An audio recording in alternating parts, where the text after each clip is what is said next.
Good morning, YouTubers. Glad you clicked on the video.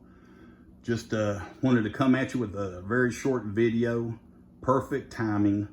You know, I hate that it happened, but we are out of power right now. Our grid is down. In my neighborhood, we had a transformer over the hill pop, maybe a couple hours ago. Sounded like a shotgun going off, a big shotgun, but me and the other neighbors, we pretty much know what it is. We've heard it too many times. Like I've told y'all, we're back in the country, and these old wires and everything, they're just old, and our power goes off all the time. But transformer for sure went down. I've already called the electric company, and they've already told me it's been reported by, I think they said like 14 other customers. So they said approximately 4 to 6 o'clock, hopefully. So just wanted to show y'all, you know, with these portable power stations, you can keep going. For me personally, the only thing I'm missing is my hot water tank and my central air / heat. But I have a fireplace, propane, in case it happens in the winter. I've got heat, so it's really just air. And honestly, it ain't been hot enough to really run air. I just keep my windows open, screen doors open, good breeze coming through. But next week, they're giving us around 90 degrees. Thank goodness this happened now. But, you know, we do have a portable air conditioner I can stick in the bedroom window or the living room window, and I could run it, you know, in an emergency. Plan on getting one more. That way I can have one in the living room and one in our bedroom. But as of now, I think the high today is like 72 with a good little breeze. So, hey, we're going to be fine. But like I said, the only thing I'm missing, if you get down to it, is my central air and a hot water tank. And I'm really debating whether to hook my hot water tank up on like a switch to where I can run it off the grid. And then times like this, maybe switch it over and plug it up to a power station. That way, you know, we do have hot water. Not made my mind up about that. But I just wanted to come at you and show you in a true power outage that you can, these power stations can get you by.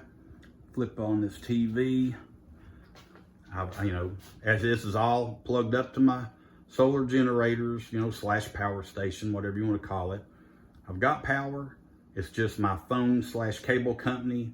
They get they're out of power too. They're less than a mile, right at a mile from my house. They use satellites to get their cable in, and then they pump it to us through the fiber optic lines. So again, I've got TV, power, I just have no cable. So, you know, that's the only bad thing, but hey, I can live without that. That ain't something you have to have. So right there is all she'll do. So I'll just save my electric on my power stations, turn that off.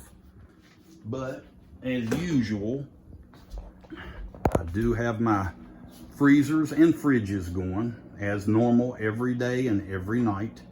I unplugged them from my Oops Mega 5 this morning. It was around like 47, 48%. And I unhooked it from it, hooked it up to my Blue Eddy. My Blue Eddy's been running everything since this morning. As you can see, it's running. I mean, this is why I love power stations. There you go.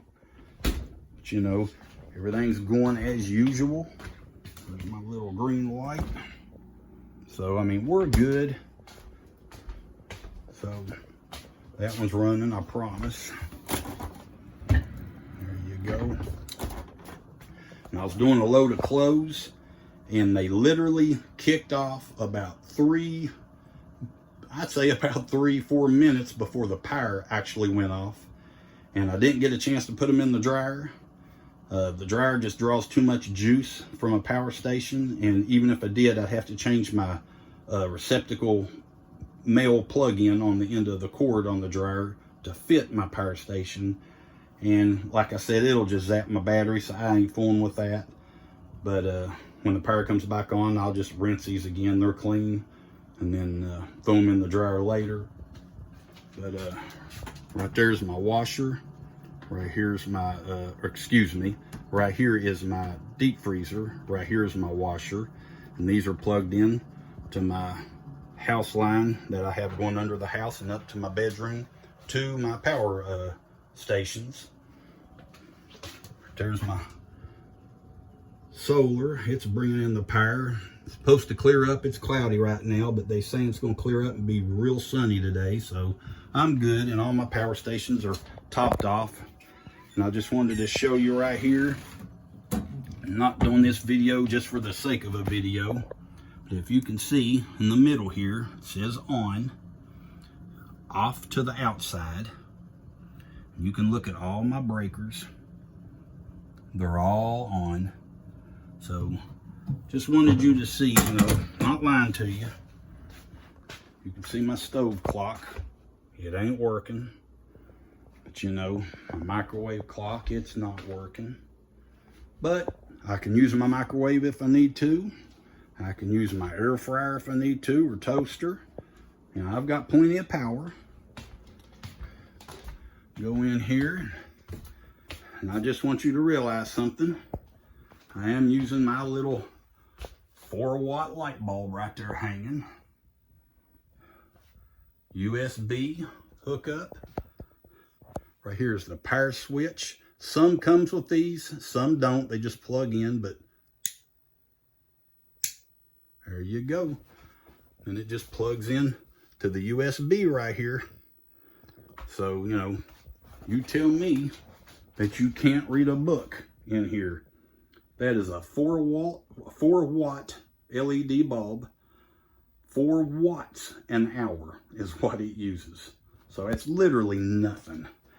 So, I mean, if that's all you used, you could go forever on a power station. But I ran the sweeper this morning, cordless, charging the battery back up on it.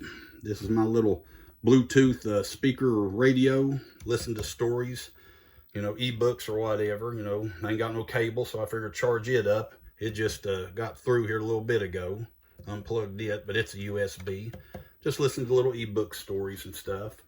But today we're running off of the Blue Eddy. Right now the sun ain't super bright out, but we're at 49%. It's been hooked up since about 15 till 7, 6:30 maybe. I can't really remember, but it was early. I got up at 5:30 this morning. And we're bringing in at the moment 245, 285, 290. So the sun's starting to come out. We're just using 288. And usually when these refrigerators or freezers compressor kicks off, usually we draw about 150, 125. Over here's another Blue Eddy I used yesterday. It's charging up. And then of course the Mega 5 Oops. If you can see right now, it's bringing in 433. So 439, or 440. There we go. See, it's just climbing. Sorry about that. So it's charging up. I use it through the night. This morning when I got up, I just unplugged the yellow cord from it, put it on the Blue Eddy, hook solar up to that. And tonight, I'll just reverse it, and I'll use this to run everything tonight. But yeah, everything else here is topped off. All my other ones. So, like I said, here I have no grid power, but really, I can't tell no difference, except I can't flip on a light in my bedrooms or bathrooms or anything. I just get my little LED bulbs out. But other than that, the hot water tank and my central air, you know, which I can make it without them. But just wanted to show you that. But I'll tell you what, like I said, tell me you can't sit down on the bed right there and read a book. 4 watts an hour. But yeah, just wanted to show y'all that. Didn't want to pass up the opportunity, you know, just to show you you can make it. But had a special delivery today. I'll leave it up to your mind what's in that. But I'll be doing a review here in a few days on it. And I'm going to be happy. But we're going to talk about this one and another one. Basically the same specs, basically. one to the other and why I chose this one and not the other one. But the other one is still a good buy, I think. But we're going to be talking about that in a video coming up very shortly. And again, we're going to be doing a video on the rocket stove for emergencies. And I ain't forgot about it. I just actually have been so busy. I've been putting ground wire up on my solar panels. I still got to do my side ones here, that one and the other one to the left, the 420. That's the 600. But I've got to finish these. I've got this, got the ground wire going everywhere, but I've got to attach the solar panels to the ground wire. I got this row done. I've still got these two, and I dread it. But I believe I'd rather be safe than sorry. I'll put it that way. A lot of people's asking me, why ain't you got them grounded? Trust me, I want them grounded. It's just, buddy, it takes money. You know, I only can do one project at a time. But the sun's really starting to come out now. But yeah, just wanted to come at you. Real blackout for my neighborhood. And just wanted you to know, you know, I'm making it fine. This is a good thing about power stations. And I know a lot of people has commented on different videos of mine, why don't you get the EG4 or one of the other companies to where they actually mount up to your wall to where like you can screw in the panel and the inverter and all that, and it's got your batteries and it wires into your house, you know, your breaker box and all that, and you can just flip a switch and it goes from grid power to battery power. Nothing against them. They are great. I would love to have one. I'm not going to lie. But I've had too many people tell me in some places you've got to get permits.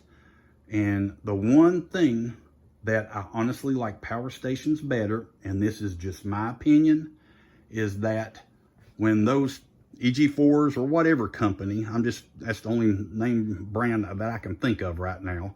But I know you can get like I think it's a Tesla and just other brands that you mount to your wall and wire into your home. The reason I like power stations is because out of that whole thing that you're wiring up to your home, whatever brand, one little thing goes bad in it, your whole system is down.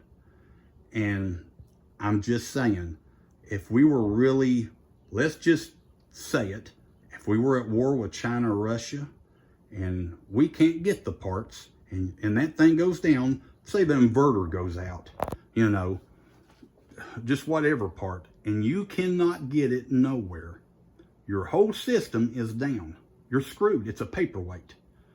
Well, with my power stations or other people that's got them, you know, like I've always said, 3 is 2, 2 is 1, 1 is none.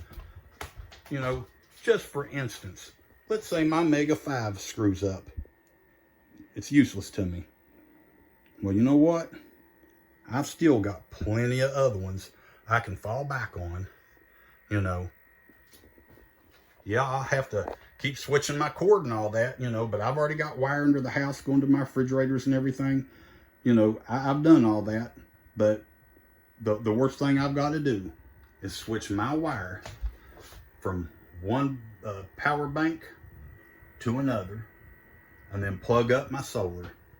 So, you know, the way I look at that, like I said, if one goes down, I still can make it.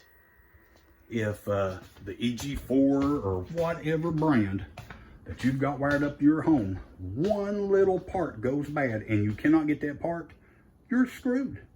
I mean, you literally are. So that's my way of thinking. I know others will say yes, but they don't, you know, it don't go down that quick and all that. Maybe it don't. I'm not downing them. I'd love to have one. But this is the way I chose. That's my way of thinking. You know, I respect you for yours. Respect me for mine. That's just me. But, you know, whichever way you go, hey, if you're going solar, that's great. I'm behind you 100%. But anyway, yeah, just wanted to come at you again in a true grid down situation for me in my neighborhood. I ain't missing nothing but the cable. And if I wanted air, the air. But I do have a window unit out in the building. It's a small one. And I plan on getting one more. That way I can do one here in the living room and then do one in the bedroom if it ever come down to it. But as of now, if it got real bad, I just put it in my bedroom, close the door. You know, at nighttime we could stay cool. But during the day, most part of the time, it stays in the mid 70s to 80. I'm the kind of person, I raise my screen doors and my back screen door and my kitchen window right there, and we keep a good airflow going through. So we're good unless it gets up in like around 90, then it gets kind of hot. So we'll turn on the air then. But grid down situation, we can make it. So, well, anyway, just wanted to throw that out there. I'm glad you clicked on the video. I would appreciate a thumbs up, subscribe, share the video. It really helps the channel. Y'all don't understand how much it does. If you do all three of them, or at least one or two, I'd really appreciate it.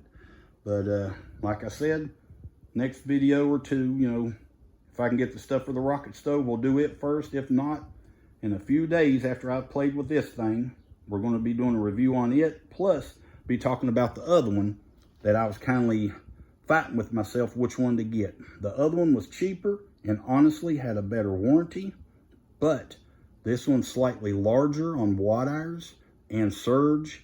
I just honestly, I like this one better, but the other one I'd still like to get, but I can't afford both of them. But yeah, the other one's a lot newer, and I just really didn't know a lot about the company. I talked to them a few times, but anyway, we'll get into that on the video. I don't want to spoil anything, but hey, I'll get back to you real soon. Thank you again. Please hit that thumbs up, and God bless every one of you. Catch you on the next video. Take care of yourselves. Be safe.